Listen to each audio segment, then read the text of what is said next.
Saludos cordiales, estimados amigos y hermanos. Seguimos con la serie de estudios con el objetivo de conocer cómo el Satán de la Biblia hebrea se transformó en Satanás. El estudio, como siempre, es presentado con una exégesis neutra e independiente, fuera de toda confesión religiosa y libre de cualquier dogma. Esta exposición se desarrolla bajo el título El Satán era en el principio con Yahvé. El texto con el cual arranca el análisis está en el Evangelio atribuido a Marcos, Marcos capítulo 1, versículos 12 al 13, que dice: Y luego el Espíritu le impulsó al desierto, y estuvo allí en el desierto 40 días, y era tentado por Satanás, y estaba con las fieras, y los ángeles le servían. El Evangelio atribuido a Marcos es el más antiguo entre los canónicos y sirvió de fuente a los otros evangelios sinópticos, quienes amplían y corrigen la versión de Marcos. Sobre la tentación de Jesús, lo que Marcos escribe es bastante breve, dando la impresión de que el relato para él carece de valor por ser demasiado fantasiosa. Entonces, se limita a hacer una lista corta en la que cita que el soplo de Yahvé impulsó a Jesús al desierto, donde permaneció 40 días, que era tentado por Satanás, que estaba con las fieras y que los ángeles le servían. Sin embargo, los evangelios de Mateo y Lucas emplean el breve relato de Marcos como base para elaborar una narrativa artificial apoyada en unos textos de la Biblia hebrea. Así Mateo y Lucas adicionaron los siguientes detalles: que Jesús ayunó durante 40 días, que Jesús fue transportado por Satanás a un monte alto y a la cima del templo de Herodes, que Satanás le hizo 3 propuestas concretas a Jesús y que Jesús rechazó una por una con el respaldo de una cita bíblica, anteponiendo en cada caso la frase "escrito está". De ese modo, la listita de Marcos fue transformada en una historia de primer impacto. Respecto a esta obra ideológica, cabe señalar que está demostrado científicamente que el ser humano no puede resistir más de 3 semanas sin comer, y sin beber agua aguantaría solo de 3 a 5 días. A la luz de estos datos, consideremos que la prueba satánica de Jesús el Galileo se desarrolló en el desierto, bajo una temperatura extrema durante el día, capaz de morir deshidratado en el primer día. Y durante la noche, su cuerpo estaría sometido a temperaturas muy bajas, que agonizaría por hipotermia. Con estos picos extremos de temperatura, no tendría fuerza para escapar de las fieras y sería devorado rápidamente. Este fenómeno se comprueba en nuestros días en el flujo migratorio de México a Norteamérica a través del desierto de Arizona, en que mucha gente bien hidratada y con el galón de agua en la mano no resiste al clima severo y muere en el sendero.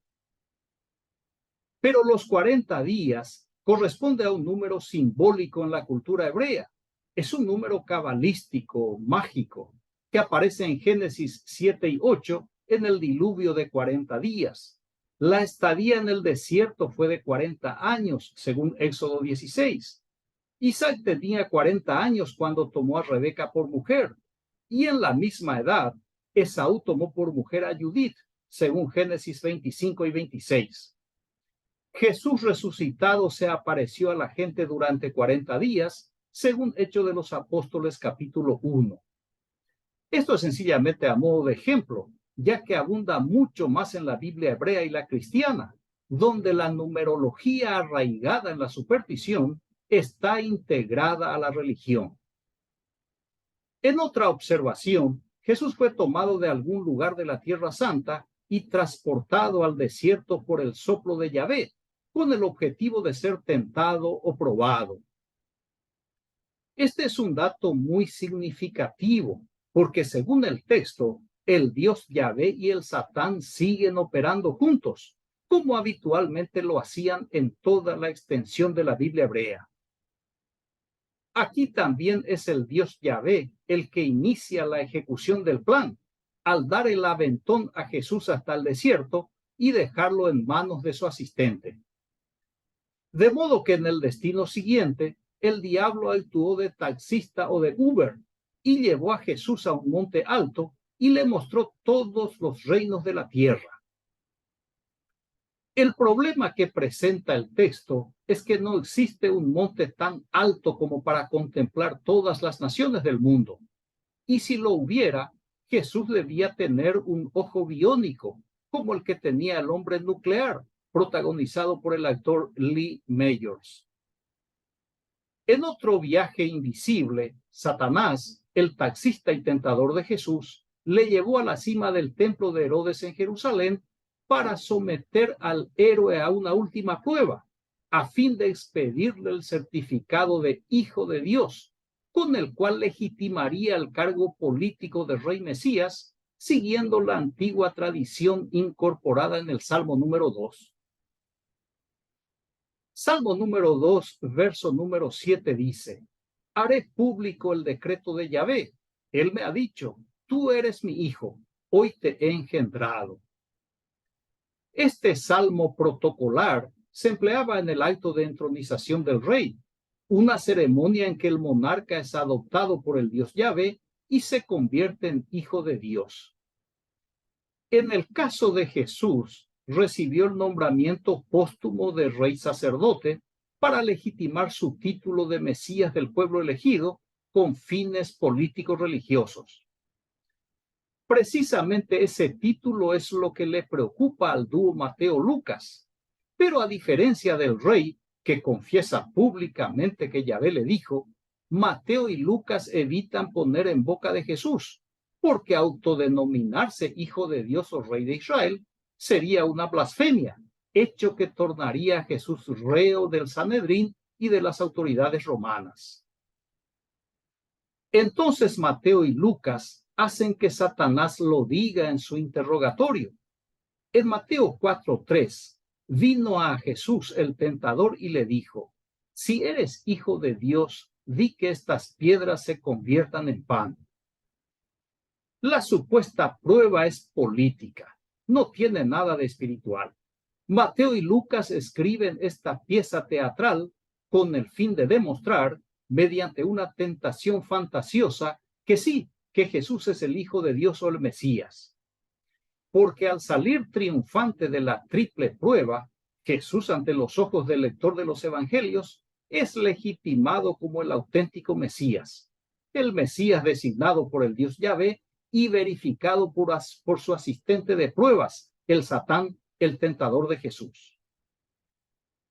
Mateo capítulo 4, versículo 6 dice: y le dijo el tentador: si eres el Hijo de Dios, échate abajo, porque escrito está: a sus ángeles mandarán acerca de ti, y en sus manos te sostendrán para que no tropieces con tu pie en piedra. Eres hijo de Dios. Este es el único mensaje que los autores transmiten a sus lectores, que Jesús fue probado y comprobado, que es el Hijo de Dios o el Rey Mesías. El resto de la narrativa es puro relleno. Como decían los carpinteros de antaño, este es el mueble, el resto es viruta, es aserrín. Así que Satanás voló al pináculo del templo, como David Copperfield, llevando a Jesús a cuestas, sin que nadie viera semejante espectáculo, como para confirmar tamaña hazaña. Lo que sí es muy visible en esta leyenda es que Satanás exhibió mayor poder que Jesús, porque mientras el Galileo apenas caminaba sobre el agua, el tentador volaba cargando a una persona, como Superman, y sin que nadie se percatara, ni del chofer ni del pasajero. Mateo y Lucas presentan a Satanás como un ser maduro y un excelente profesional, tanto que hizo su trabajo con Jesús y después le dejó, mostrándose durante la fase de pruebas obediente y respetuoso en el cumplimiento de las órdenes recibidas del Dios Yahvé. Y como Satanás recibió la orden de Yahvé para tentar a Jesús, porque el soplo de Yahvé impulsó al unigénito al desierto, el tentador habrá recibido instrucciones de tratar bien a su hijo, o por lo menos no hacerlo en la manera en que juntos Yahvé y Satanás torturaron física, psicológica y económicamente al patriarca Job y su familia. Jesús el Galileo, ganador del triatlón satánico, el vencedor de la triple prueba diabólica, nunca mencionó tal experiencia. Además, Jesús enfrentó solitariamente las pruebas, sin testigo, y el único que pudiera relatar es Satanás, y no lo hizo. Tampoco Jesús lo hizo. Muy bien, este ligero razonamiento comprueba que el relato no tiene nada de histórico, sino que es un constructo teológico e ideológico en el que la vida del curandero campesino adquiere una nueva interpretación a la luz de los acontecimientos del siglo II de nuestra era. A lo largo de esta serie de estudios, comprobamos que Yahvé y el Satán son apenas un par de personajes en la pluma del escritor, empleado y presentado según su intención o de acuerdo con el interés del grupo que representa. Siguiendo este criterio, en la Torá o el libro de la ley fue registrado la siguiente norma. Deuteronomio capítulo 6, versículo 16. Dice allí, no tentaréis a Jehová vuestro Dios como lo tentasteis en Masá. Esta es una disposición sacerdotal que Jesús en la leyenda de la tentación esgrimió como defensa a una de las propuestas del tentador. Y así como el Galileo empleó la norma prohibitiva, también en nuestros días se emplean con frecuencia sin conocer la motivación política que dio origen al mandato, es decir, sin entender el espíritu de la ley. Para familiarizarse con el relato también legendario que trata de la tentación en Masá, les sugiero la lectura de Éxodo capítulo 17. Pero yo le voy a adelantar el núcleo de esa obra político-religiosa que se encuentra en Éxodo 17, específicamente en el versículo número 2 que dice, y altercó el pueblo con Moisés y dijeron, danos agua para que bebamos. Y Moisés les dijo, ¿por qué altercáis conmigo? ¿Por qué tentáis a Jehová? El pueblo por algún motivo desconocido, me refiero al motivo real, porque este escenario fue montado en la fase posexílica para frenar y controlar al pueblo campesino que se enfrentaba a la clase dominante, la élite sacerdotal judaíta. En esta pieza teatral, Moisés representa al sumo sacerdote, el todopoderoso del templo de Jerusalén. Y el pueblo, al altercar con el sumo sacerdote, equivale a tentar a Yahvé. Así de simple. Les repito, el pueblo, al altercar con el sumo sacerdote, equivale a tentar a Yahvé. Con este montaje, leído seguramente 1000 veces a cada generación, el pueblo es reprimido psicológicamente al ser manipulado con la idea supersticiosa que el acto de reclamar por algo al sumo sacerdote, aunque sea por agua, con ese acto está tentando al iracundo y vengativo Dios Yahvé, creado a la imagen y a los intereses del clan sacerdotal. Así los religiosos del templo controlaban y explotaban a los campesinos de Judea. Después de la destrucción del templo de Herodes y con la desaparición de los sacerdotes, la gente expresaba su creencia con libertad, escribía su verdad sin miedo. Así en Santiago 1, versículos 13 y 14 dice, nadie que es tentado diga, soy tentado por Dios, porque Dios no puede ser tentado por el mal, ni él tienta a nadie, sino que cada uno es tentado cuando es atraído por la propia concupiscencia y seducido. El apóstol Santiago está diciendo, dejen de engañarse sobre la tentación, porque la verdad es esta. El Dios Yahvé no puede hacer absolutamente nada, ni tienta a nadie, ni es tentado por nadie. De igual manera el Satán tampoco tienta a nadie, ni es tentado por nadie. Lo que ocurre, afirma Santiago, es que cada uno hace lo que quiere o lo que le da la gana, que cada uno libremente, sin presión ni persuasión, escoge por iniciativa propia hacer lo indebido o incorrecto, o lo que está social o religiosamente prohibido. Basado en esta clara definición, echarle la culpa al diablo por los errores individuales o personales es un acto que refleja inmadurez, es infantilismo, es falta de responsabilidad de la persona.